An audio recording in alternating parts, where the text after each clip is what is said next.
What's up? What's up? What's up, bro? That how we doing this intro? No, we're not. It's gonna change. It's gonna continue to change. Welcome to the You Hungry Show. We in this bitch. It's me, one of your hosts, Chef JD.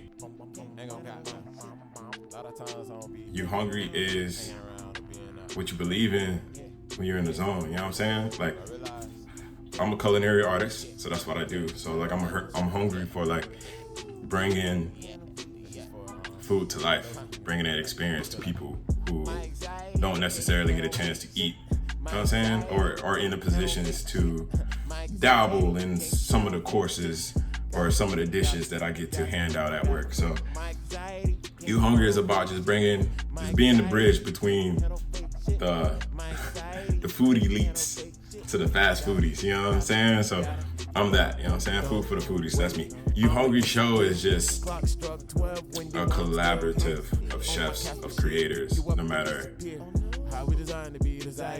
if you're in a professional kitchen or you're just at home chefing it up. Like if you're like it's a show because like you put on a show, like whatever you do, whatever food that you put out, you know it's gonna be good, you know it's gonna be great, you know what I'm saying? It's a show. Let's have a good time. You know what I'm saying? Let people know what you're doing.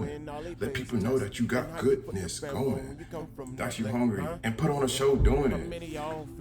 Me and my homegirl, we have a saying like everybody's watching. Like no matter what you do, somebody's watching. So put on a show. Everybody's watching. They watch you anyway. Put on a show. Good. Quick tips. I'm gonna keep this video short and simple, just cause I got a lot of errands to do, and I should have been did this video. This is just an intro video. Don't judge me. This is just the intro. The first one. Intro. I'm putting it out. You know what I'm saying? I'm finna edit myself. Tyler created type shit. You know what I'm saying? Raw emotions. You get it. You know what I'm saying? Just simple things. Lazy people. All right, listen, y'all. I'm gonna be honest. Not too many people wash their hands. You know what I'm saying? Out of all the places I work, there's only a handful of us that's washing our hands. Somebody would just easily just grab a new pair of gloves, put them on. There's a guy right now that I'm working with. He picks his teeth on the line, bro. Like on the line. Don't even wash his hands. After that. And the picks he used are for sandwiches. Like we use those for sandwiches. It's not like he using it and putting it in the bag. At least he throws it away. But it's like, bro, what are you doing? Why are you picking your teeth on the line? Why come to work to pick your teeth? Bro, what? Wash your hands. Like, wash. That's my biggest pet peeve. Laziness, dirtiness. In the kitchen, we're working. We're feeding people food they're going to ingest, bro. People are dirty and disgusting. Wash your hands. Wash your hands. Why you not wash your hands? Why are you being lazy? Wash your hands. You'll see that a lot working in the kitchen. If you're like an at-home foodie and you're trying to upgrade your skills, or you just want to dive into the world of culinary and you want to become a chef eventually, it takes time. 10 years. I'll tell you that right now. It takes 10 years. It depends on what kind of chef you want to be. You can be a kitchen manager. Whoop-de-doo. That's nothing. If you want to be a chef, 10 years. Like chef, I mean like cookbooks. I'm talking about freaking you running 2 or 3 kitchens. I'm talking about you open up a couple of restaurants. Like 10 years. Max. That's with anything. We'll get to that later. If you're just walking into a kitchen, like you'll notice like certain things that happens. Like you can be two different people. Like just make sure you're not lazy. You know what I'm saying? That's my biggest pet peeve. Like just make sure you're not lazy. Make sure you're not dirty. Cause you see that a lot in the kitchen, and you gotta break that cycle. Like you don't want to break the cycle. Don't just go and just everybody else is doing it. Like you lazy, bro. Be the change. And a lot of cats inside the kitchen, they aren't like they don't want to be there. Be there. If you want to cook food, be there. You know what I'm saying? If this is your career, be there.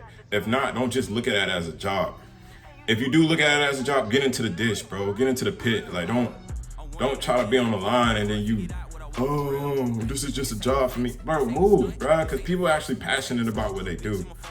If you're passionate about the world of culinary, don't go to any kitchen, right? Set yourself up in a position that you're not hurting for a job. That way you can go out and do what we call stages. You know what I'm saying?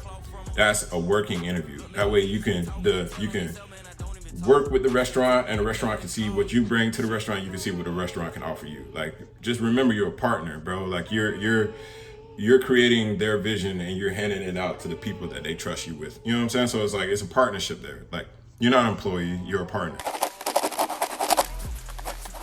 First thing first, have passion. If you are passionate, do stages. Don't just go to any kitchen.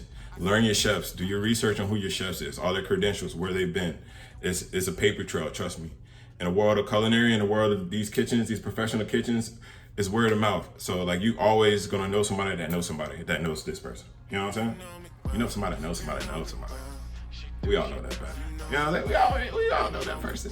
So do your research. Be passionate. The job is never done. Always ask your chef what's next. Like, that's when you get the job. But before then, like, know what you're getting into. Study the menu before you get there.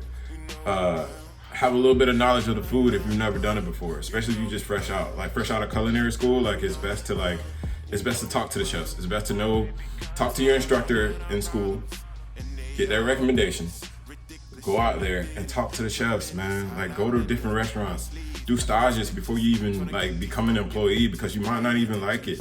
Try to do 2 or 3 stages. Don't just do one and be like, oh, that was fun because it was a slow day. Like, no, try to get a stage on like one of the busiest, hardest days possible, so you know exactly what to do. Like, so you know exactly what the climate is before you even get there. Know your climates. That's the only way it's gonna work. That's the only way to thrive early, because you can make a lot of mistakes and do kitchen hoppings like I did. Like, a lot of kitchens, a lot of hoppings. Just in between good gigs, and things happened that I didn't like, so I had to leave, or just turmoil within like the business management. That happens. So that's why I'm saying, like, figure out a chef that you love, style of food that you love, do a stage so you know the people that you're working with and how they work, and invest your time, because it's gonna take 10 years. It's going to take 10 years. I'll tell you that right now. I'm year 5 right now, or year 4, 4.5, 5, one of those. It's rough, bruh. I had some bad years, but we'll talk about that later. Like I said, this intro, I'm gonna try to keep this short and sweet, but just know. 24 hours later. What style of food you're getting into, who the chef is, and the people you're working with. You'll be straight, man. You'll be straight, and just learn. Just learn as much as you can. All right. And remember the top 2 problems in the kitchen: laziness and dirty people, bro. Dirty motherfuckers. Like, niggas are dirty, bro. They're dirty. It'll blow your brain.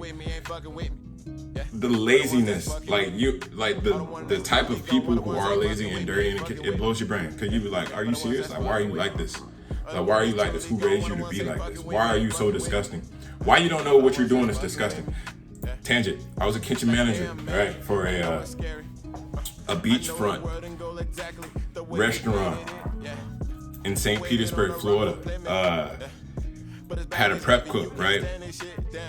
It blows my brain.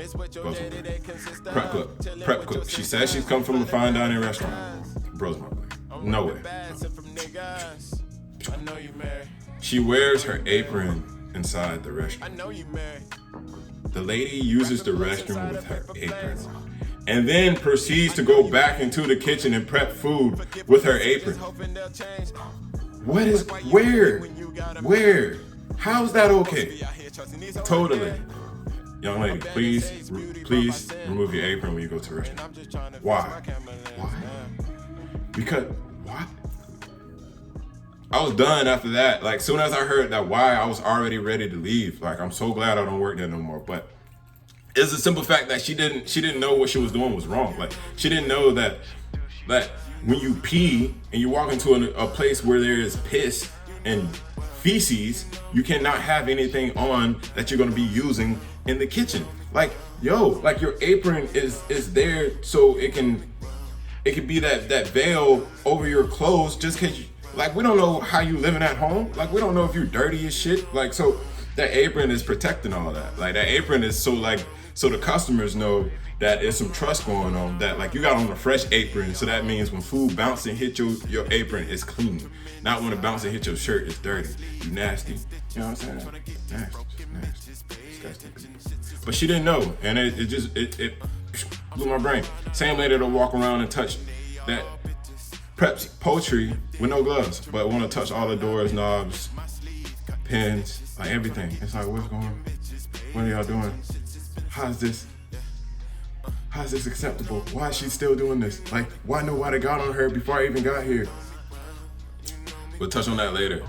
A lot of times, if you are that great person in your establishment, you're gonna have more responsibilities than the person next to you. So, we'll talk about that later. But like I said, man, that's quick examples of just what I've been through. I'm gonna have more coming. This is just the first one. I'm trying to keep this short and sweet, short as possible. But yeah, welcome to Your Hungry Show. I'm one of your hosts, Chef JD. Peace.